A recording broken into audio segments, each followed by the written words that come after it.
Abra sua Bíblia no Salmo 63.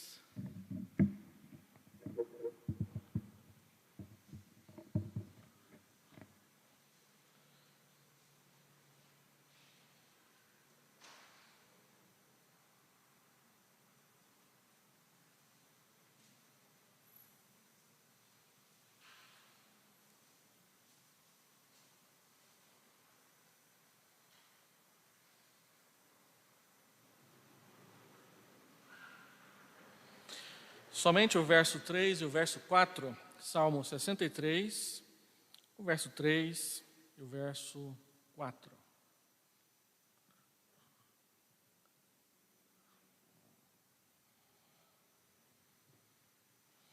Porque a tua graça é melhor do que a vida, os meus lábios te louvam. Assim, cumpre-me bendizer-te, enquanto eu viver, em teu nome levanto as mãos. E também o verso 7. Porque tu me tens sido auxílio, à sombra das tuas asas eu canto jubiloso. Tanto no verso 3 quanto no verso 7, a frase que se repete é: eu canto jubiloso. E nos dois versos, ele apresenta as razões por que ele canta com júbilo, com alegria. O júbilo não é simplesmente uma alegria comum, um sorriso nos lábios. Júbilo é uma alegria esfuziante, é uma alegria de soltar foguete, não um ou dois na hora que o seu time preferido marca um gol, mas um foguetório bastante intenso, daqueles que as crianças ficam com os olhos bem abertos, com o queixo caído, de tão bonito e maravilhoso que é ver fogos coloridos explodindo diante dos nossos olhos em dia de comemoração. Júbilo é a alegria vezes 10, a alegria cheia, a alegria que não cabe dentro do copo e se derrama. Então ele diz que louva a Deus com júbilo nos lábios por duas razões: por causa da sua graça e por causa do seu auxílio.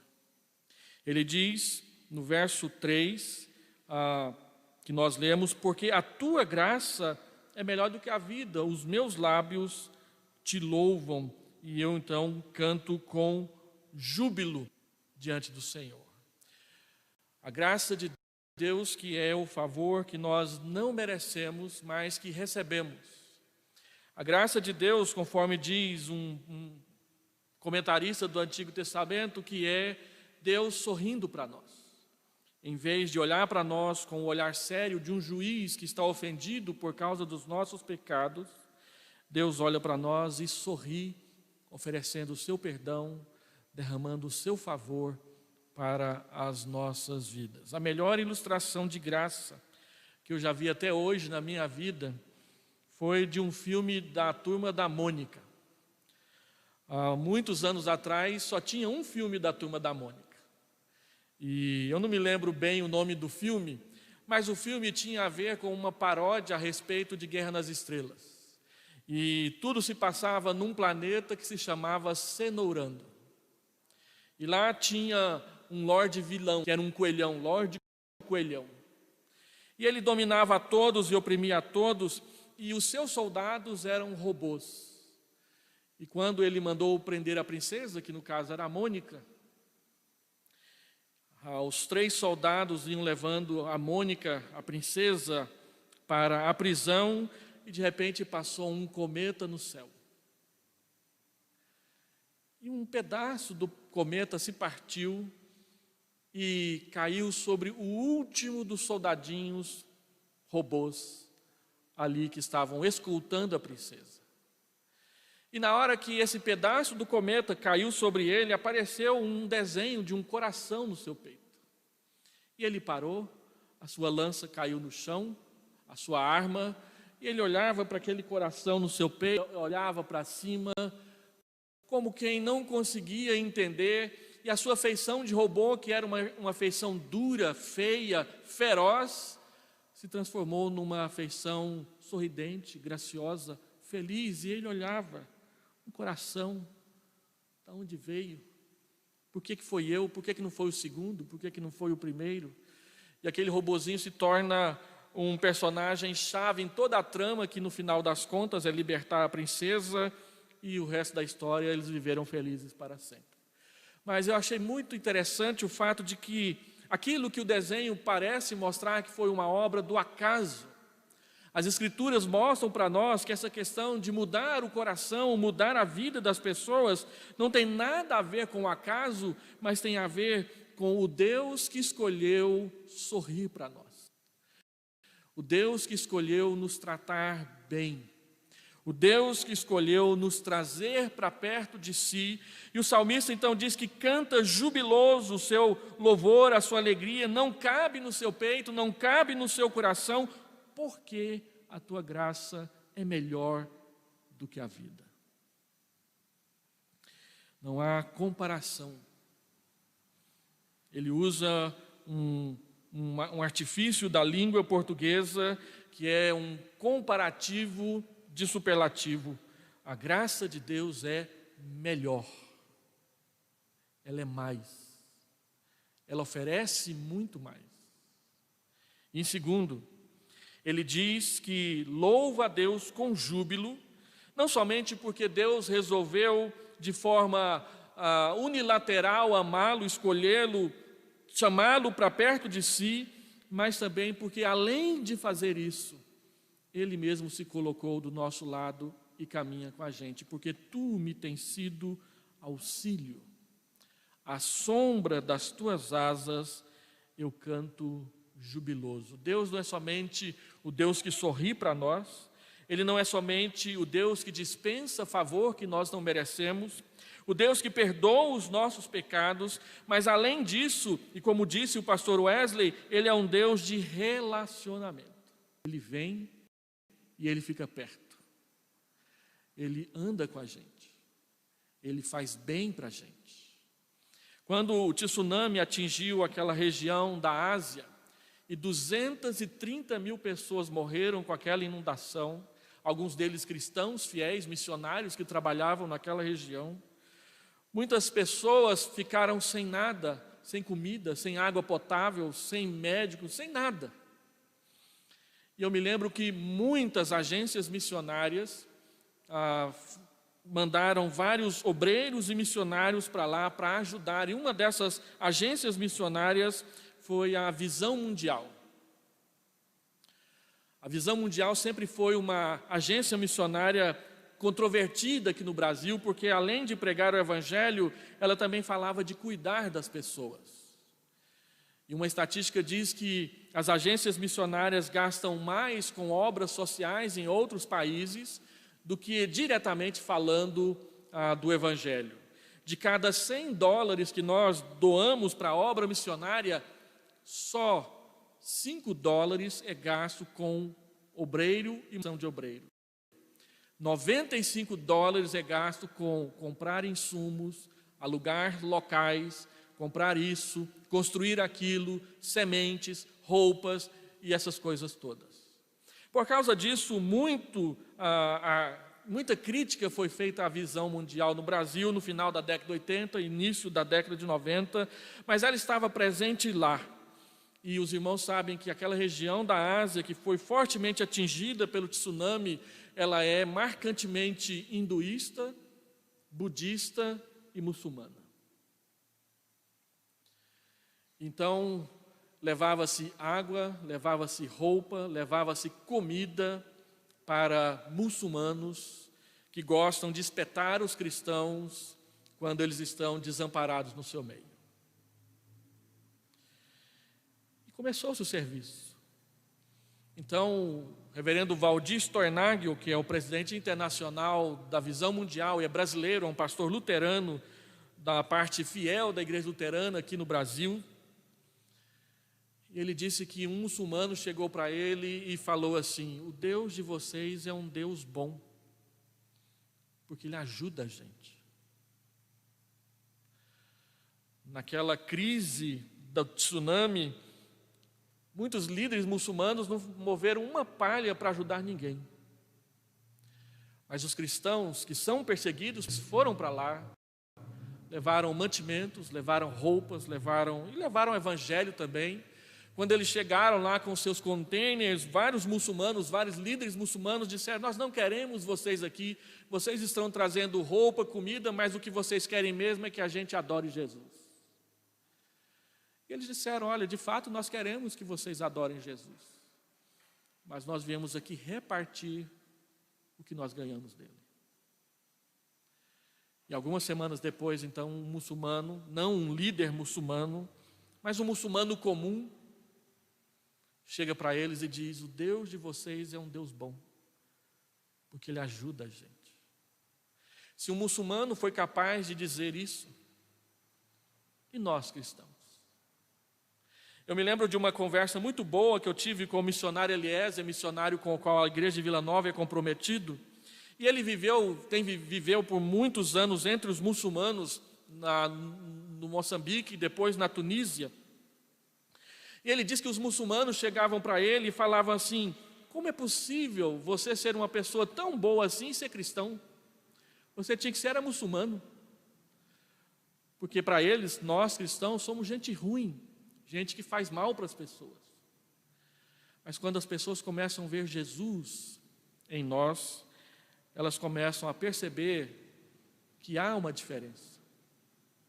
Então o salmista diz: porque tu me tens sido auxílio, à sombra das tuas asas eu canto jubiloso. Nós precisamos, no meio dessa pandemia que está ao nosso redor, encontrar um momento e debaixo das asas do nosso Deus, levantar as mãos e agradecer. Agradecer porque Ele tem cuidado de nós. Agradecer porque Ele está perto. Agradecer porque não há nenhum lugar apertado que a gente tem que atravessar, que Ele deixa a gente atravessar sozinhos. Ainda que eu ande pelo vale da sombra da morte, não temerei mal nenhum, só porque tu estás comigo. Há duas razões muito fortes para nós chegarmos aqui hoje, ainda que sejamos apenas 45 pessoas permitidas de estar aqui nessa noite. Há duas razões muito claras e muito fortes porque temos que agradecer não somente a história da igreja de Vila Nova, mas a vida da igreja de Vila Nova. E acima de qualquer uma delas, primeiro é que a graça do Senhor nos alcançou. Se a graça do Senhor não tivesse nos alcançado, nós não poderíamos cantar com júbilo na sua presença. Esse templo está aqui, essa história está plantada aqui. Nós agradecemos por tudo que foi vivido por gente que viveu antes de nós e que nos trouxe e entregou o Evangelho.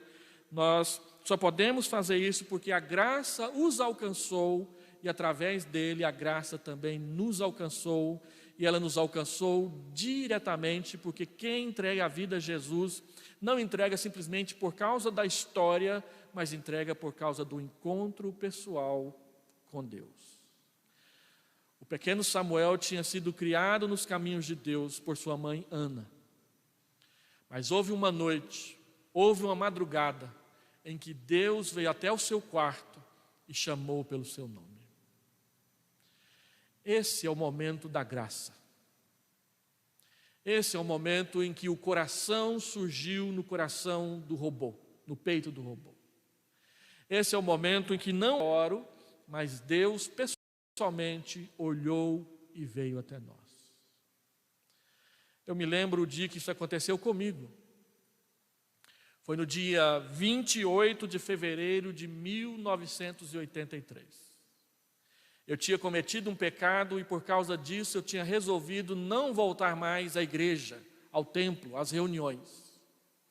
Eu estava frequentando a igreja desde janeiro de 1981 e ainda não tinha feito a minha pública profissão de fé. Então naquele dia eu cometi um pecado e eu disse: Deus, não volto mais lá, eu não sirvo para ser crente. E 15 minutos depois que eu tomei essa decisão, chega o moço do correio e entrega 2 cartas lá na porta. Minha mãe recebe e me entrega. Era um curso bíblico que eu estava fazendo por correspondência, na verdade, e um jornalzinho que eu era assinante, um jornalzinho cristão. E o texto de abertura desse jornal Era textos de folhetos que eram usados na evangelização de pessoas.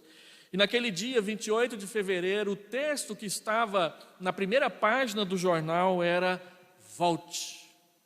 Era um folheto evangelístico para pessoas desviadas e afastadas da igreja. Tinha 15 minutos que eu tinha resolvido me afastar e Deus já estava dizendo: volte. E eu tenho esse texto guardado lá em casa até hoje. Eu creio que a minha conversão a Cristo, o meu encontro com Deus aconteceu ali. E o outro texto do curso bíblico que eu estava fazendo era uma meditação na história de Gideão em Juízes 6, e o título do texto era "E quando falta a reserva de fé?". E o texto que eu creio que é o texto bíblico da minha conversão é um texto de Jó, capítulo 4. Eis que você tem fortalecido a muitos e tem ajudado a mãos fracas, mas agora, em chegando a tua vez, tu te enfadas, sendo tu atingido, te perturbas. E ele usou esse texto de Jó para contar a história de Gideão e como que Deus o fortaleceu no momento em que ele não conseguia exercitar a sua fé. Então, logo eu terminei de ler aqueles 2 textos, eu me ajoelhei ao pé da minha cama e tomei uma resolução: Senhor, eu não me afastarei da igreja. Pode acontecer o que acontecer, pode vir o pecado que vier, mas eu ficarei no meio do teu povo. Deus vem até nós com a graça que nós não merecemos, mas que muda o nosso coração. E porque Ele faz isso, Ele não vem simplesmente e derrama a graça. Quando Deus converteu o coração do pequeno Samuel, a Bíblia diz que Deus chamou pelo seu nome 3 vezes, e ele achou que era Eli. Mas na 4ª vez, quando o texto diz que Deus veio até Samuel, tem uma palavrinha a mais na frase que me chama muita atenção. O texto diz que o Senhor veio e ficou ali. Como assim? Deus não veio e simplesmente chamou Samuel e Samuel como das outras 3 vezes anteriores. O texto diz que ele veio e ficou ali. Nós, quando estamos lendo um texto, nós lemos essas palavras e passamos adiante. Mas quando está acontecendo, não é simplesmente ler e ler a próxima frase. Deus chegou e ficou ali. Quanto tempo ele ficou ali? O tempo que uma mãe, quando coloca o seu bebê para dormir, e ela então quer ver se ele está dormindo mesmo, ela vem e fica ali, vendo o bichinho dormir, sossegadamente no seu berço. Ela fica ali, contemplando aquela criatura pequenininha, indefesa, que ela vai dizer o resto da vida que saiu de mim. Deus faz assim com a gente. Ele veio, deu a graça, mas Ele ficou por ali. Ele está por ali. Ele está por aqui. E Apocalipse, capítulo 1, versículo 7 e em diante, diz que Ele continua por aqui. Apocalipse diz que o Senhor Jesus anda no meio dos candeeiros. Os candeeiros que são a sua igreja. Ele anda. Ele está andando. Ele continua andando. O que quer dizer que Ele continua cuidando de nós. Porque Tu tens sido o meu auxílio, à sombra das Tuas asas, eu canto jubiloso. Para você que está aqui, para o irmão que está nos assistindo pela internet, hoje é dia de júbilo. Ainda que seja um júbilo debaixo das máscaras, ainda que seja um júbilo cheio de cuidados, lavados com álcool gel, ainda que seja um júbilo comedido, mas é júbilo, é gratidão. Vamos oferecê-lo para Deus? Feche seus olhos.